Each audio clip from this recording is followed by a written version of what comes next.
queridos, é um privilégio, uma bênção poder nesta noite partilhar com vocês a palavra de Deus. E eu quero convidar você para abrir sua Bíblia comigo no Evangelho de Cristo, conforme o registro de João, capítulo 4. João, capítulo 4. Nós faremos a leitura dos versos 31 ao verso 38. João 4, 31 a 38. Nesse ínterim os discípulos lhe rogavam, dizendo: Mestre, come. Mas ele lhes disse: Uma comida tenho para comer que vós não conheceis. Diziam então os discípulos uns aos outros: Ter-lhe-ia porventura alguém trazido o que comer?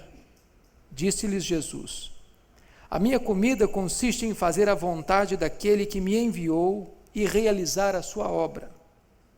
Não dizeis vós que ainda há 4 meses até a ceifa? Eu, porém, vos digo: erguei os olhos e vede os campos, pois já branquejam para a ceifa. O ceifeiro recebe desde já a recompensa, e entesoura o seu fruto para a vida eterna. E dessa arte se alegram tanto o semeador como o ceifeiro. Pois no caso é verdadeiro ditado: um é o semeador e outro é o ceifeiro. Eu vos enviei para ceifar o que não semeastes. Outros trabalharam e vós entrastes no seu trabalho. Amém.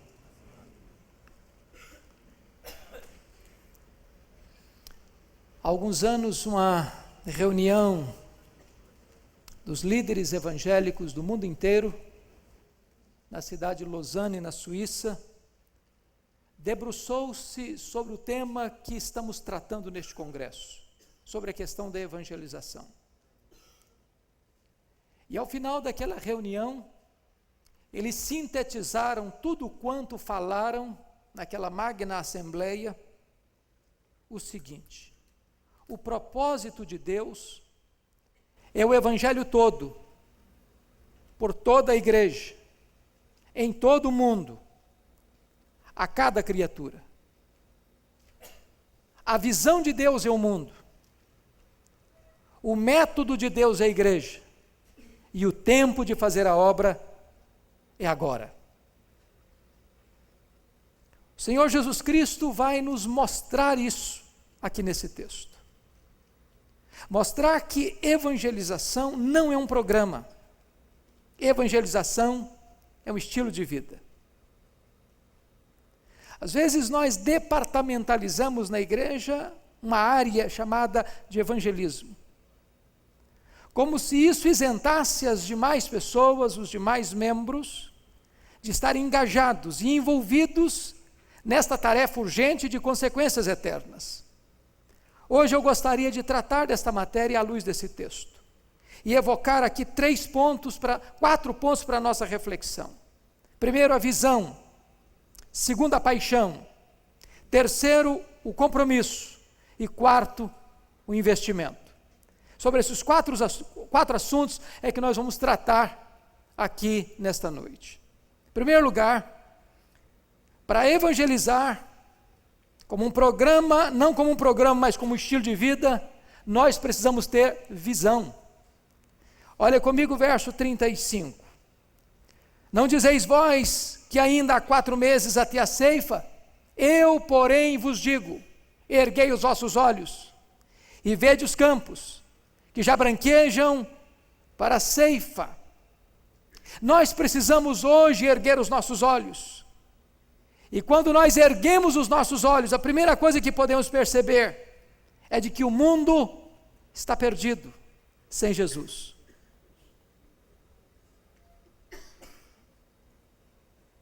Isso do doutor ao analfabeto. Isto do cientista ao homem ignorante. Isto ao homem das metrópoles ou aqueles da região rural. Isto do religioso ao ateu. O homem sem Cristo está perdido. Não importa quão culto ele é, quão informado ele é, quantos predicados morais ele tem, quantas obras ele pratica, quanta sinceridade ele nutre no seu coração.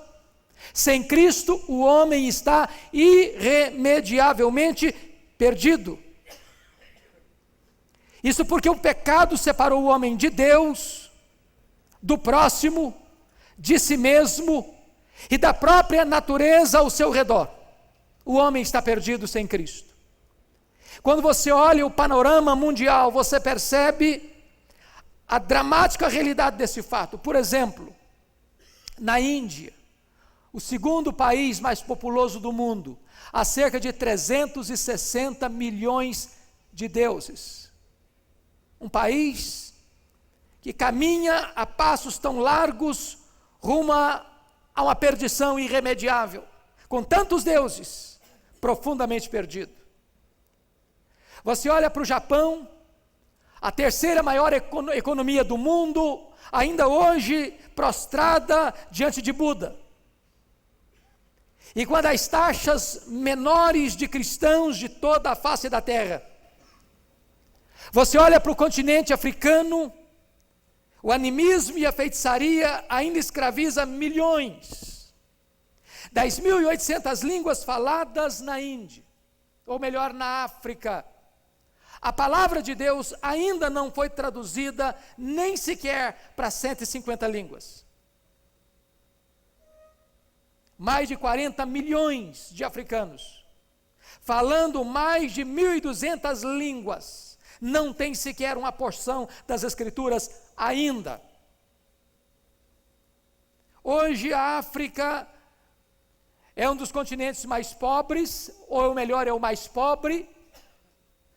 Das 40 nações mais pobres do planeta, 32 delas estão na África, apenas contribuindo com 1,2% da receita mundial. Um país que carece, um continente que carece profundamente da graça de Deus. Você olha para a América Latina, a idolatria e a feitiçaria fazem aliança no mesmo altar, num grande sincretismo religioso. Você olha para o Oriente, e o islamismo parece que caminha largos passos para dominar o mundo. Li hoje mesmo a estatística de que dentro de poucas décadas, o islamismo terá alcançado 1,750 bilhão de adeptos. Desde 1981, que já ultrapassou o catolicismo romano. Você olha para o Ocidente e você vê o ateísmo, o secularismo caminhando galopantemente. Você olha para a Ásia e das 1.980 línguas faladas, nós só temos a Bíblia traduzida para cerca de 91 línguas. Você olha para a Europa e hoje é considerado um continente pós-cristão. Estima-se que hoje nós temos 11.227 etnias no mundo. Destas 11.227, 6.614 etnias têm menos de 2% de cristãos evangélicos. Entre esses, 68 etnias têm uma população superior a 10 milhões de pessoas. 433 etnias, uma população entre 1 milhão e 10 milhões de pessoas. 1.452 etnias, entre 100 mil e 1 milhão de pessoas. O Evangelho precisa alcançar todos esses povos. Hoje nós temos cerca de 2 bilhões e 400 milhões de pessoas no mundo que ainda não foram atingidas pelo Evangelho do Senhor Jesus Cristo. Ainda hoje a Bíblia não foi traduzida nem para 1/3 das línguas faladas no mundo. Quando o presidente americano John Kennedy foi assassinado em Dallas, 12 horas depois, a metade do mundo estava informada da sua morte. Estava informado da sua morte. O Filho de Deus, nosso Salvador, morreu na cruz há cerca de 2.000 anos. E quase a metade do mundo ainda não tem esta boa e gloriosa notícia. Nós temos que levantar os nossos olhos para ver a realidade, que os campos já estão brancos para a ceifa. Eu vejo, em segundo lugar, nós temos que levantar os nossos olhos, porque as falsas religiões proliferam. Para vocês terem uma ideia, o islamismo nos últimos 60 anos cresceu 500%. O hinduísmo cresceu 167%. O budismo cresceu 145%. E o cristianismo só cresceu 47%. O alvo hoje dos muçulmanos é alcançar o mundo inteiro para o islamismo. E parece que isso já está acontecendo na Europa, por exemplo. Marius Barr, no seu livro Encruzilhada do Ocidente, chega a informar que o propósito do islamismo é transformar a Europa num continente islamizado. Hoje, o islamismo é a religião majoritária de 43 países. É a religião majoritária. Para vocês terem uma ideia, no Egito, 94% da população é islâmica. Na Arábia Saudita, quase que não há presença de igreja protestante. Na Suécia, na França e na Inglaterra, os muçulmanos já são o segundo maior grupo religioso. Na Alemanha, há mais de 2 milhões de muçulmanos. A revista Al Islam prevê que a Europa se tornará islâmica dentro de algumas décadas. As Ilhas Britânicas têm mais de 1 milhão de muçulmanos, mais de 1.200 mesquitas, mais de 5.000 escolas muçulmanas e mais de 4.000 organizações. Na Inglaterra, apenas cerca de 4% dos evangélicos protestantes frequentam uma igreja hoje. Os nossos templos estão sendo vendidos e transformados em boates, em museus e em mesquitas. Recentemente, um amigo me passou um e-mail dizendo o seguinte, lá de Londres: Pastor Hernandes, a Inglaterra não é mais o país de George Whitefield, de John Wesley, de William Wilberforce, não é mais o país de Charles Haddon Spurgeon, não é mais o país de Martin Lloyd Jones, de John Stott. Hoje a Inglaterra é o país de Richard Dawkins, hoje é o país do ateísmo. Hoje é o país que vê os nossos templos protestantes sendo vendidos e transformados em boates, em museus e em mesquitas. Só na antiga Iugoslávia foram construídas mais de 600 mesquitas depois da Segunda Guerra Mundial. Na Holanda, país de estofo protestante, onde mulheres são colocadas nas vitrines como um produto comercial. Ofertas são levantadas nas igrejas. Não para obra missionária, mas para a construção de mesquitas. Só nos Estados Unidos, há mais de 3 milhões de muçulmanos. E se investe só na América, mais dinheiro, o islamismo investe mais dinheiro só na América, do que toda a igreja protestante na obra missionária no mundo inteiro. E Jesus diz: levantai os vossos olhos e vede os campos, já estão brancos para a ceifa. Você olha, por exemplo, as testemunhas de Jeová, que negam a Bíblia, negam a Trindade, negam a divindade do Senhor Jesus Cristo, são hoje os possuidores da mais sofisticada imprensa religiosa, despejando abundantemente literatura no mundo inteiro. Fomos acusados, no tempo pós-guerra, a igreja recebeu a acusação de ensinar o povo a ler. Mas quem deu literatura para eles foram os testemunhos de Jeová. Levantai os vossos olhos e vede os campos, já estão brancos para a ceifa. Estamos vendo prosperar no Brasil as seitas orientais, Seixonoye, Hare Krishna, Ciência Cristã, Messiânica, Rosa Cruz. Os nossos shopping centers estão se transformando em verdadeiras feiras de sincretismo e de ocultismo religioso. Você olha para o espiritismo, o Brasil é hoje o maior país espírita do mundo, com milhares, talvez centenas de milhares de terreiros. E você olha para entender uma coisa: as falsas religiões prosperam, e tantas vezes nós, Igreja de Cristo, estamos acomodados, tendo apenas evangelização como um departamento de uma parte da igreja, quando na verdade tem que ser o estilo de vida. Erguei os nossos olhos para ver outra coisa, de que não há salvação fora de Jesus. Não há. Muitas pessoas pensam que a ignorância é um segundo caminho para o céu. A Bíblia diz que aqueles que sem lei pecaram, sem lei perecerão. O Senhor Jesus Cristo disse que se o ímpio morrer na sua impiedade, e ele não foi avisado, Deus vai cobrar de nós o seu sangue. Mas não disse o Senhor Jesus que se o ímpio morrer na ignorância, ele vai se levantar depois como um salvo, como um pio, como um piedoso. Ele morre na impiedade, e ele vai para a condenação eterna, e Deus vai cobrar de nós o seu sangue. O Instituto Moody chegou à conclusão de que nós hoje temos apenas 5% dos crentes que tiveram a experiência de levar alguém a Cristo.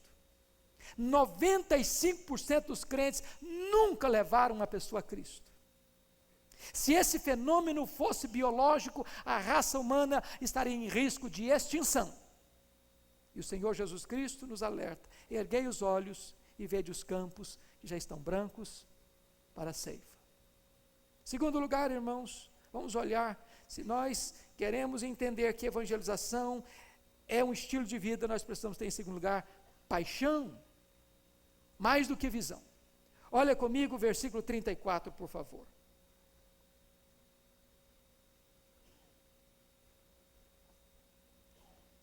Jesus Cristo disse: a minha comida consiste em fazer a vontade daquele que me enviou e realizar a sua obra. Jesus estava com fome, já passava do meio-dia.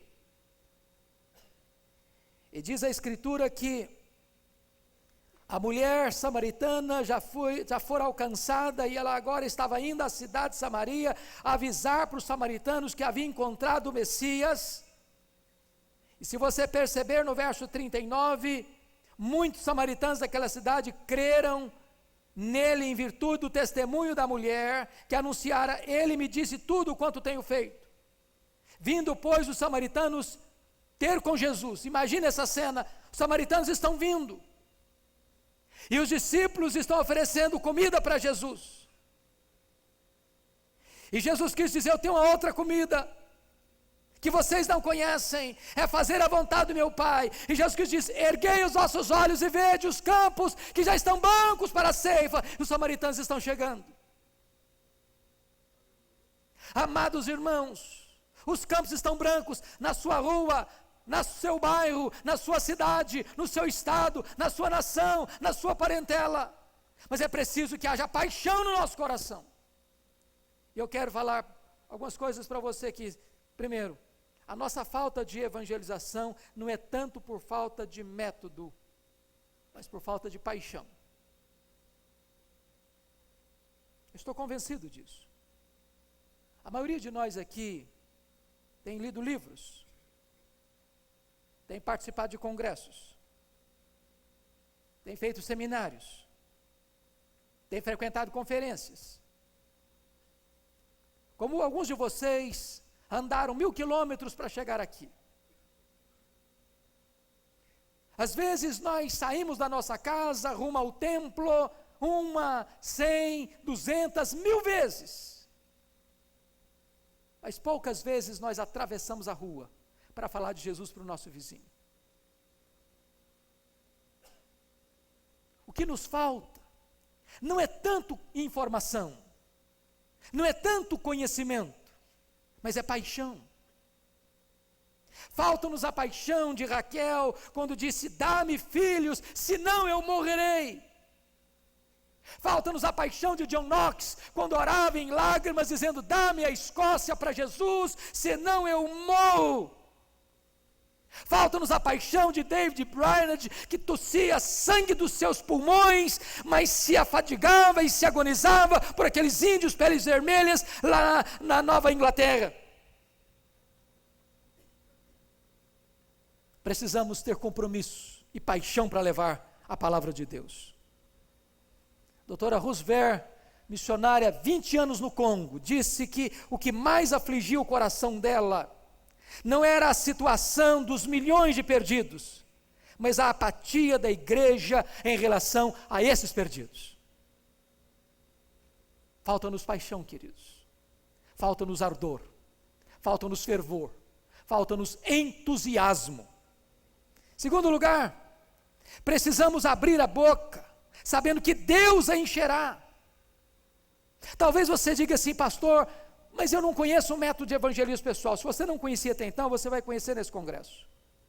Talvez você diga, mas eu não fiz seminário, mas eu não fiz instituto bíblico, mas eu não conheço bem teologia, mas eu sou novo na fé, mas eu não conheço tantos versículos de cor. Deixa eu lhe dizer uma coisa, você sabe tudo quanto é necessário para levar uma pessoa a Cristo. E se você não sabe nada, talvez você possa dizer, eu só sei de uma coisa, é que eu era cego e agora eu vejo.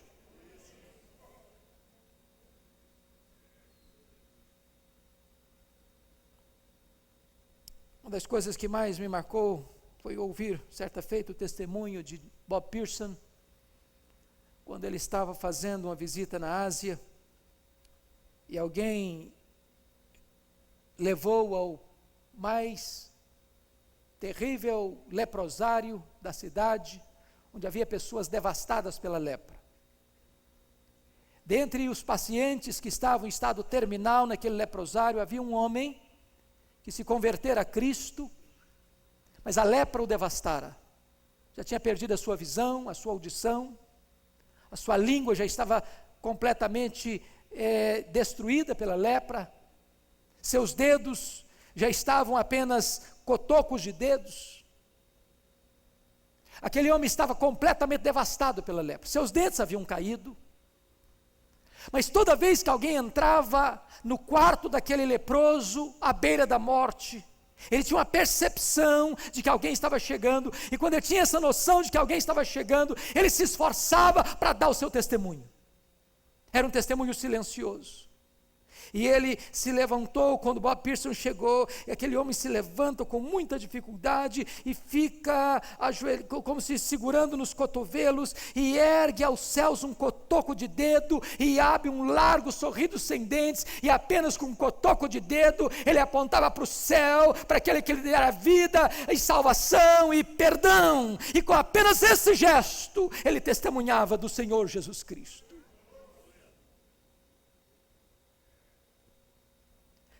Se um homem cego e leproso pode dar testemunho de Jesus, e você? E você? E você? Talvez o que falta para nós, amados, é mesmo entusiasmo, é paixão, é coragem, é ousadia, é audácia, é compromisso. Vocês certamente já ouviram falar de um dos maiores líderes do mundo, Alexandre Magno, Alexandre o Grande. Aquele homem morreu aos 33 anos de idade, chorando por não ter mais terras para conquistar. Certa feita ele passava em revista sua tropa, e ele, que não aceitava e nem tolerava a covardia dos seus soldados, foi informado pelo comandante que um soldado fugira do inimigo e se escondera numa caverna. E ao perceber esse fato, Alexandre fica muito irado, e olha para o soldado, e a ira sobe-lhe ao rosto, seus olhos flamejam, e quando ele olha para aquele soldado ainda tão inexperiente, tão tenro, uma onda de compaixão invade o seu coração, e ele, com ternura quase paternal, se dirige àquele soldado perguntando: soldado, qual é o seu nome? E o soldado, sentindo um alívio, respondeu: Alexandre, meu senhor. E novamente a ira sobe ao coração de Alexandre, ele fica rubro de raiva, ele desce do seu cavalo e pergunta ao soldado: soldado, qual é o seu nome? E o soldado começa a gaguejar, diz: Alexandre, meu senhor. Qual é o seu nome, soldado? Alexandre, meu senhor. E Alexandre o agarrou pela lapela e o jogou ao chão e disse: soldado, muda de nome ou muda de conduta. Qual é o teu nome? E você responde: cristão, meu senhor. Crente, meu senhor. E o Senhor talvez diga para cada um de nós: então mude de nome ou mude de conduta.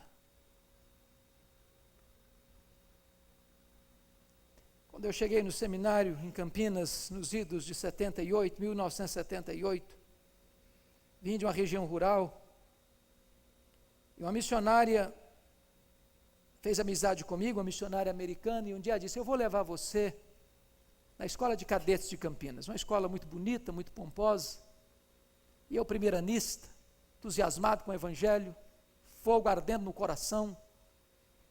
Quando eu cheguei naquela escola de cadetes, eu vi logo de início um soldado muito bem vestido, com a sua farda engomada, com o seu nome escrito na lapela da sua farda, João Miguel Corpas. E eu me aproximei do João Miguel Corpas logo e fui perguntando: você conhece Jesus, o Filho de Deus? Aquele soldado faltou pouco me bater. Ele me insultou muito. Ele me humilhou. Eu não acredito nessa tolice, eu não acredito nessa bobagem, não me venha falar esse negócio de Deus, isso é loucura, eu não acredito nisso. Não me incomode. E eu fiquei completamente confuso, perturbado, perdido, sem rumo, envergonhado. Mas antes de me deixar aquele soldado, Deus me deu uma palavra de ousadia e eu me dirigi ao João Miguel Corpas. Disse: João Miguel Corpas, antes de ir embora, eu quero lhe dizer 3 coisas. Primeiro, Deus existe. Você acredita nele ou não, ele existe assim mesmo. Deus não depende de você crer nele para ele existir. Segundo, esse Deus é amor. E esse Deus provou o amor dele por você, mandando Jesus Cristo, seu Filho, para vir ao mundo, morrer em seu lugar, para dar a você perdão e vida eterna. Terceiro, você é um pecador, e se você não se arrepender, você vai para o inferno, e até logo, e sair correndo, porque o cara estava com a metralhadora na mão. O que eu não podia esperar, de forma nenhuma, é que a mesma missionária voltasse ao seminário no dia seguinte. Ela chegou e disse: Hernandes, eu quero que você vá na minha casa agora. Eu falei: mas o que aconteceu? Ela me respondeu: o João Miguel Corpas está lá em casa e quer te ver. Aí eu fiquei mais preocupado ainda. Será que ele ficou ofendido com a minha abordagem? E fui para aquela casa pensando 1000 coisas. Quando eu cheguei, o João Miguel Corpas estava sentado no fundo da sala, e quando ele me viu entrar, ele se levantou, e correu na minha direção, e me agarrou pelos braços, e me sacudiu, e disse: me fale do seu Deus, me fale do seu Jesus. E aquele soldado ateu estava de joelhos, em lágrimas, se rendendo aos pés do Filho de Deus. Tive o privilégio de acompanhá-lo. Era próximo do mês de julho, quando eu voltei das férias de julho, ele me ligou dizendo: eu levei 3 colegas da escola de cadetes a Cristo. Acompanhei o seu batismo em Campinas. Depois que terminei o seminário, nunca mais o vi. Para minha alegria, há 2 meses, eu recebi um contato de João Miguel Corpas. E ele me mandou um e-mail dizendo: pastor Hernandes, eu estou concorrendo ao generalato, eu vou ser general. E eu mais quero dizer outra coisa para o senhor: eu sou um ministro do evangelho hoje, eu sou um pastor. E ele escreveu no finalzinho do bilhete: o seu trabalho no Senhor não foi em vão. 2 dias depois eu estava pregando na igreja presbiteriana de Vila Mariana, e ele estava lá com a sua esposa, para me dar um abraço, e eu chorei ao vê-lo, porque Deus me tocou o coração com uma palavra: abra sua boca, e eu a encherei. Não é o que você fala, não é a sua eloquência, não é o seu conhecimento, não é a sua metodologia, é o poder da palavra do Deus vivo. precisamos ter, primeiro, visão, segundo, paixão, mas em terceiro lugar, nós precisamos ter compromisso. Olha comigo os versos 35 e 38. Não dizeis vós que ainda há 4 meses até a ceifa? Eu, porém, vos digo, erguei os olhos e vede os campos, pois já branquejam para a ceifa. Eu vos enviei, 38, para ceifar o que não semeastes, outros trabalharam e vós entrastes no seu trabalho. Amados irmãos, eu quero dizer 3 coisas aqui. Primeiro, a evangelização é uma tarefa imperativa. Eu não tenho opção, eu tenho que obedecer. O Senhor da glória, o Rei dos reis, o Senhor dos senhores é quem está ordenando. Ide, portanto, fazei discípulos de todas as nações, batizando-os em nome do Pai, do Filho e do Espírito Santo, ensinando-os a guardar todas as coisas que vos tenho ordenado, e eis que eu estou convosco todos os dias, até a consumação dos séculos. Eu não tenho opção, eu tenho de obedecer. Aliás, o universo inteiro obedece a Jesus. O universo inteiro. Ele dá uma ordem e o sol para. Ele dá uma ordem e os anjos saem para atender ao seu mandado. Ele dá uma ordem e os demônios têm que obedecer. Ele dá uma ordem e o mar obedece. Ele dá uma ordem e o vento obedece. Ele dá uma ordem e todas as estrelas aparecem no firmamento. Ele dá uma ordem a uma mula e ela profetiza. Ele dá uma ordem a um verme e ele atende a ordem do Senhor. E o Senhor Jesus dá uma ordem à igreja e ela é a única a resistir ao seu mandado. É uma ordem, não é uma opção. Segundo lugar, queridos, a evangelização é uma tarefa não apenas imperativa, ela é uma tarefa intransferível. Ou a igreja realiza a obra, ou a obra não será feita. Deus não tem outro método. O método de Deus é a igreja. A ONU não pode evangelizar. Congresso Nacional não pode evangelizar. Nenhuma instituição humana pode evangelizar. Esta tarefa foi delegada à igreja. A igreja é o método de Deus. É por isso que Jesus disse aos seus discípulos: erguei os olhos, vede os campos, já estão brancos para a ceifa, eu vos enviei a ceifar o que não semeastes.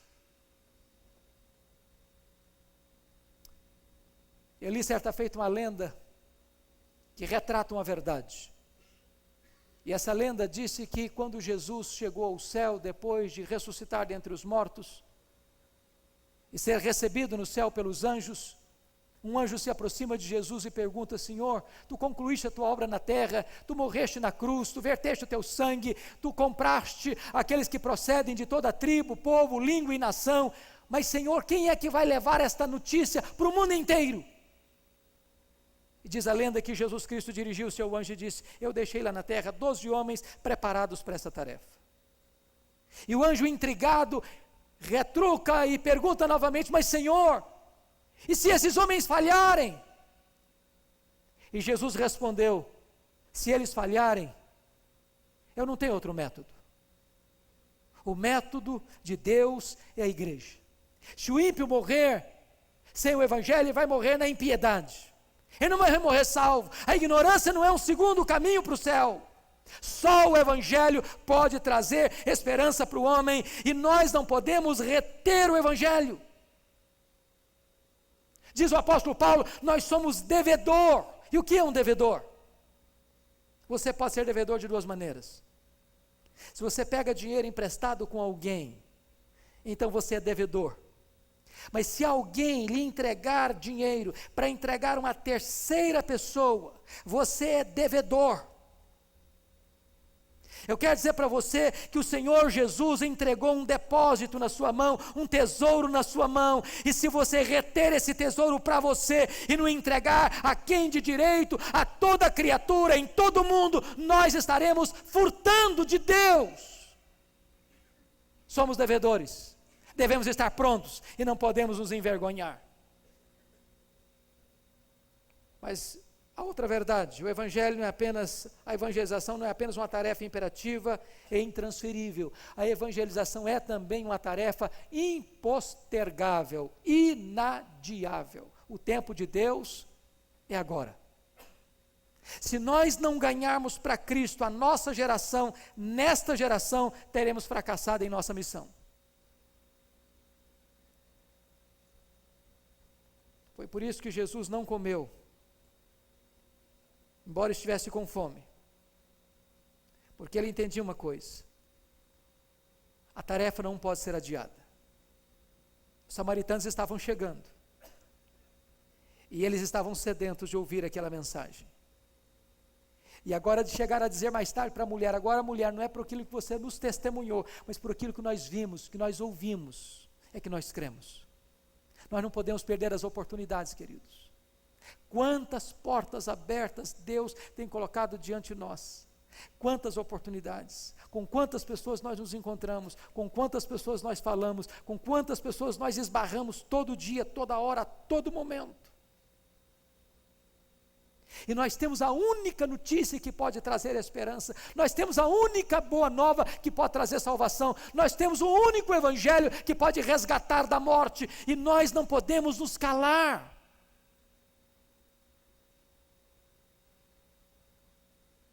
Um dia eu recebi um telefonema no meu gabinete pastoral em Vitória, e uma mulher disse: pastor, corra na minha casa, meu marido está à beira da morte, ele está em grande agonia, e ele quer conversar com o senhor antes de morrer. Eu peguei o carro e saí a toda pressa. Quando eu estacionei o carro em frente à casa, a mulher saiu chorando, desesperada, e me disse: pastor, que pena, o senhor chegou tarde demais. Meu marido acabou de morrer em grande angústia, sem poder falar com o senhor. Eu fiquei muito triste, pela sensação de ter chegado tarde demais. Quantas pessoas, irmãos, quantas pessoas à nossa volta, perecendo, sem Cristo, e nós, às vezes, nem chegamos, ou chegamos tarde demais.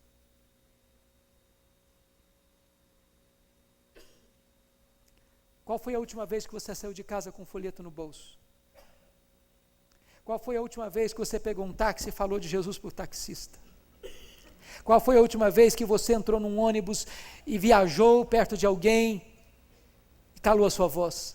Qual foi a última vez que você andou de avião para baixo e para cima e a pessoa do seu lado nem sabia que você é um embaixador de Deus? Qual foi a última vez que você entregou um livro, uma Bíblia para alguém com o propósito de levar a boa nova do Evangelho para ela? Qual foi a última vez que deliberadamente você saiu de casa pedindo: Deus, e abra os olhos para ver os campos que estão brancos, dá-me, Senhor, percepção para entender esse tempo de oportunidade que o Senhor está me dando? Ouvi certa feita uma história que sensibilizou meu coração. Aconteceu numa tribo indígena brasileira. Havia um jovem índio que estava sendo preparado para ser o grande líder da tribo. Jovem de porte atlético, saudável, bonito, inteligente. E era a esperança da sua tribo para ser o cacique daquela tribo. Quando de repente esse moço caiu doente, e todos os remédios, todo o curandeirismo, toda a pagelança não pôde resolver o seu problema. E esse homem definhando, esse moço emagrecendo, e certa feita ele, angustiado, desesperado, percebendo a aproximação da morte, olhou para sua mãe e disse: mamãe, o que vai acontecer comigo quando eu morrer? Para onde vai a minha alma? E a sua mãe, aflita, desesperada, disse: meu filho, eu não sei para onde vai sua alma.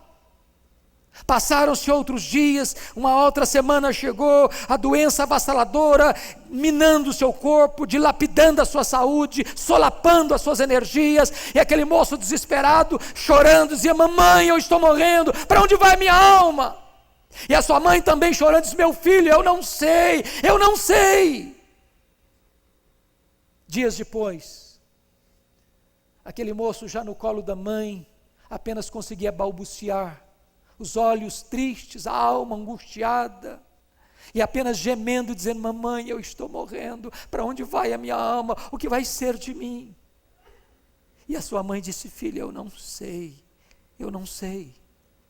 E ele morreu sem saber para onde ia.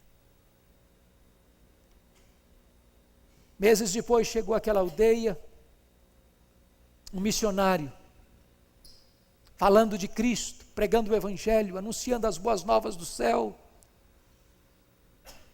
trazendo esperança para aquele povo. E de dentro de uma cabana sai uma mulher, com seu rosto sulcado de dor, com seus olhos molhados de lágrimas, com seus cabelos desalinhados, e correu na direção desse missionário, e segurou pelas mãos e disse: por que que o senhor não veio antes? Por que que o senhor não veio antes? Era a mãe daquele moço que morreu sem saber para onde ia. Quantas pessoas estão perecendo? Quantas pessoas estão indo para as trevas espessas da perdição eterna? E nós temos o remédio, e nós temos o Evangelho, e nós temos a boa nova da salvação. E quantas vezes nós não estamos indo, ou chegando tarde demais?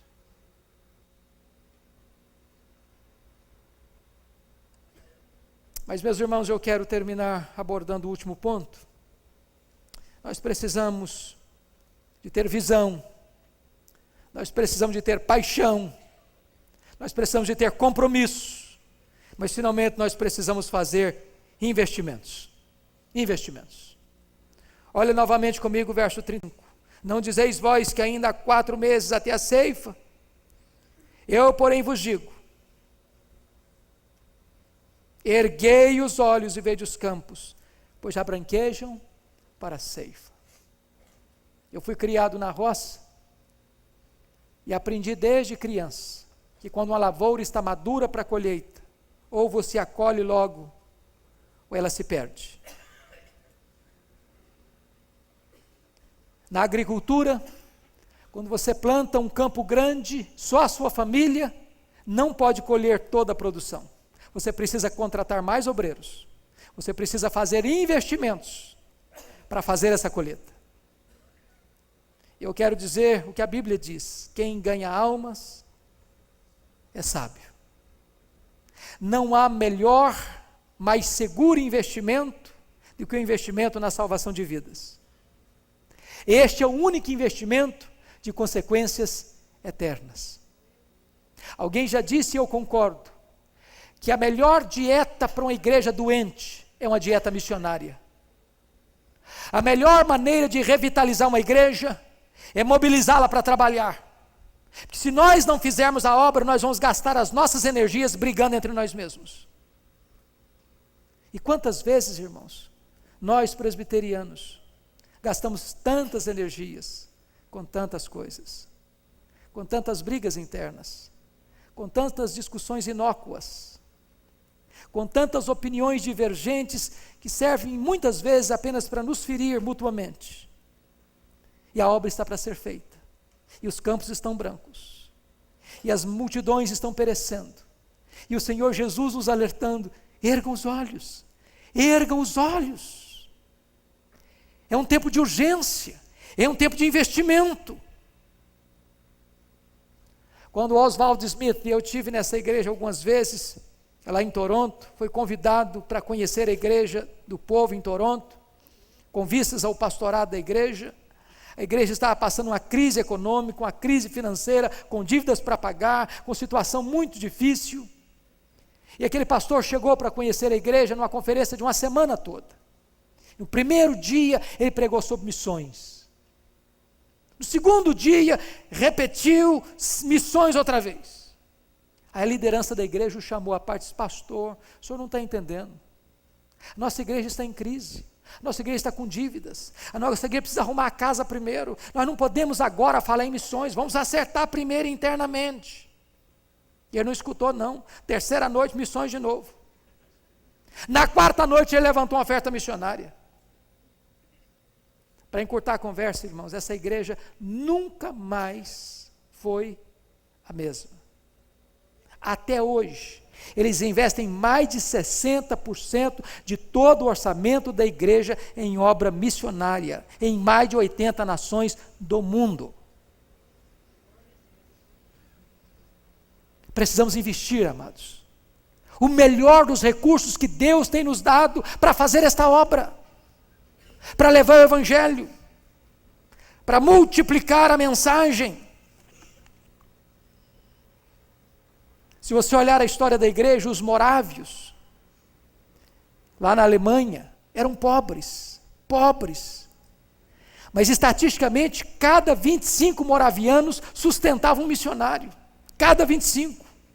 Já pensaram se isso acontecesse entre nós?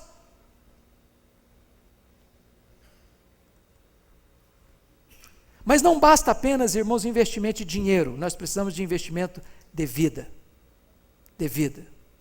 Às vezes é até fácil você botar um cheque lá de R$5.000, fazer uma oferta missionária. Numa convenção gideônica em Nova York, certa feita, um irmão só botou um cheque na salva de $1 milhão. Talvez fosse fácil para ele. Investir recursos financeiros é necessário, é bom, é saudável, é importante, mas não é tudo. Deus quer o seu investimento. Deus quer a sua vida. Deus quer você na obra. É preciso investir a vida. Como é que você tem feito?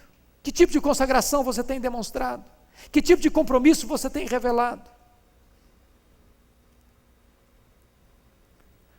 Hoje nós vivemos num tempo em que nós cremos e pregamos o sacerdócio universal dos crentes, nós exercemos um clericalismo prático na igreja.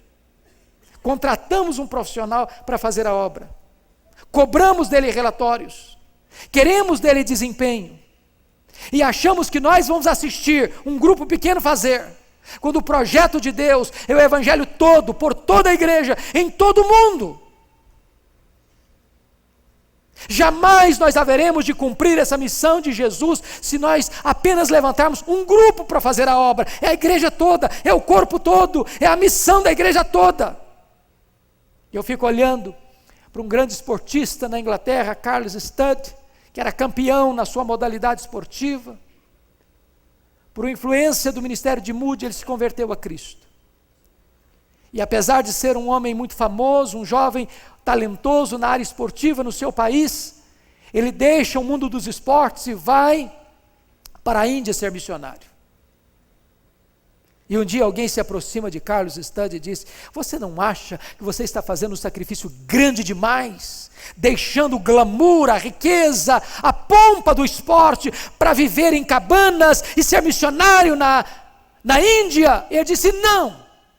Se Jesus Cristo é Deus e Ele deu a sua vida por mim, não há sacrifício tão grande que eu possa fazer por amor a Ele.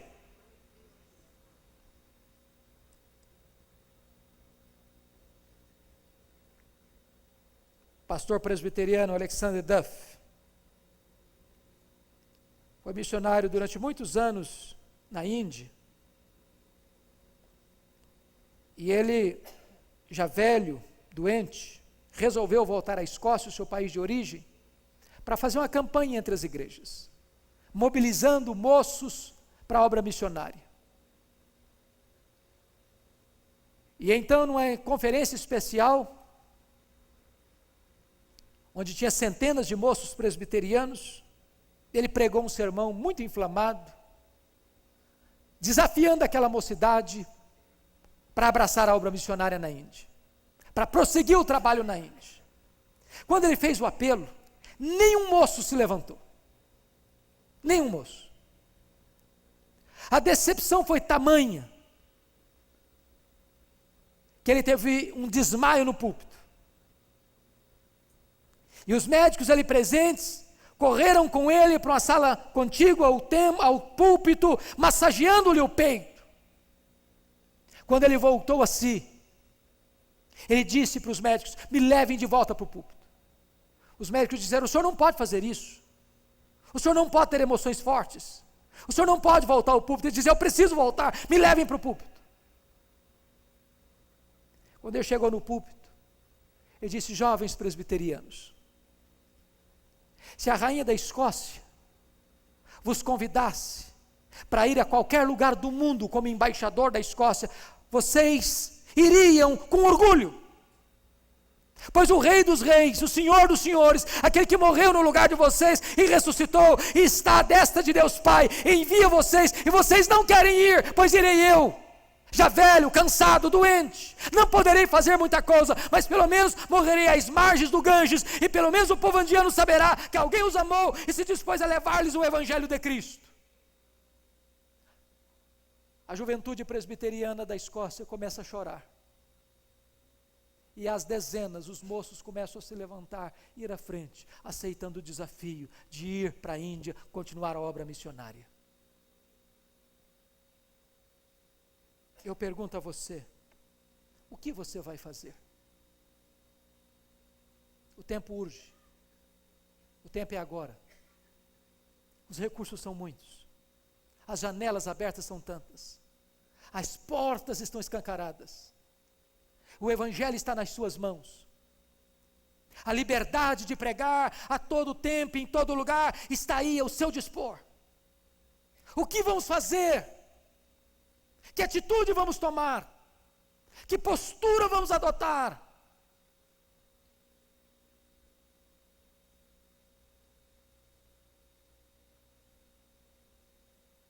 Eu queria terminar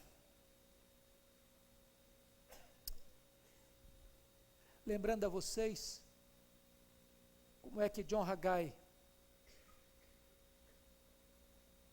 no dia 15 de novembro de 1981, terminou o seu sermão lá em Singapura, para um grupo de líderes do mundo inteiro, desafiando-os à obra missionária, à obra evangelística.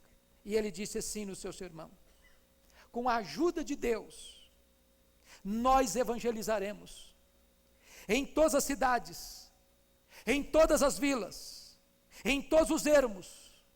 Nós evangelizaremos no púlpito, nós evangelizaremos na imprensa, nós evangelizaremos por meios eletrônicos, nós evangelizaremos no palco, nós evangelizaremos no templo, nós evangelizaremos a tempo e a fora de tempo, em liberdade ou em prisão, com saúde ou com doença, no trabalho ou no lazer, nos salões dos governantes ou nas enfermarias dos hospitais. Nós evangelizaremos e diremos para o mundo que Deus é o pão, que Jesus é o pão para a nossa fome, é a água para a nossa sede, é a luz para a nossa escuridão, é a paz para a nossa angústia, é a plenitude para o nosso vazio, é a salvação para o nosso pecado. Nós evangelizaremos.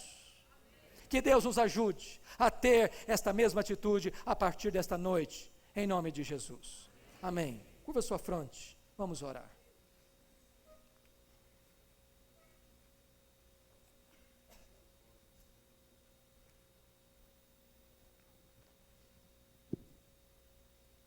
Esse é um tempo de atitudes, queridos. Esse é um tempo que nós precisamos ter uma postura, uma resposta. E se você, nesta noite, ouviu o desafio que Deus está lhe fazendo, se você quer dizer: Deus, eu quero me levantar, Senhor. Eu quero que o Senhor levante a minha visão. O Senhor me abre os olhos para ver. Meu Deus, eu quero ter o coração tomado, compungido pela Tua compaixão, pelo Teu amor, por amor da Tua glória. Eu quero abrir os meus lábios e partilhar. Me dê compromisso, Senhor.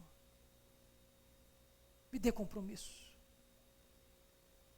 Não permita, Deus, que eu perca as oportunidades. Tira a frieza do meu coração, a dureza do meu coração. Traz de volta, Deus, aquela paixão que um dia ardeu o meu coração.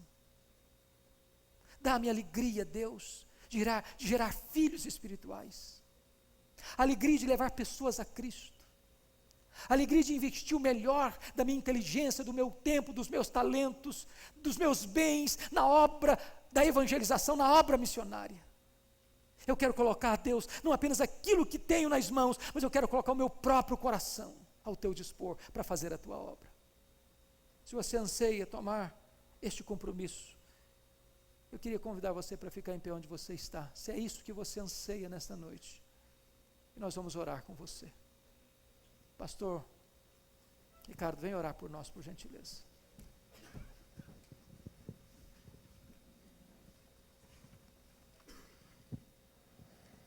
Senhor, nós louvamos o teu nome pelas inúmeras manifestações da sua graça e do seu amor. Te louvamos porque o Senhor nos deu a graça de não apenas crermos em ti, mas também de compartilharmos com outras pessoas esta fé que o Senhor mesmo plantou no nosso coração. Ó Deus, reconhecemos que não somos como deveríamos ser.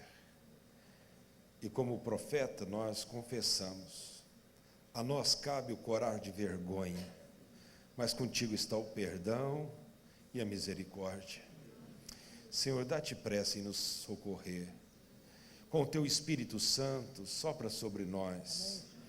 Faz com que, ó Deus, um movimento do teu Espírito Santo em nós produza frutos que glorifiquem o teu nome, Senhor. Dá que correspondamos às expectativas do Senhor para com a tua igreja, Senhor. Ó Deus, visita a sua vinha, visita o seu povo. Nós oramos agradecidos, em nome de Jesus, o Senhor da igreja. Amém.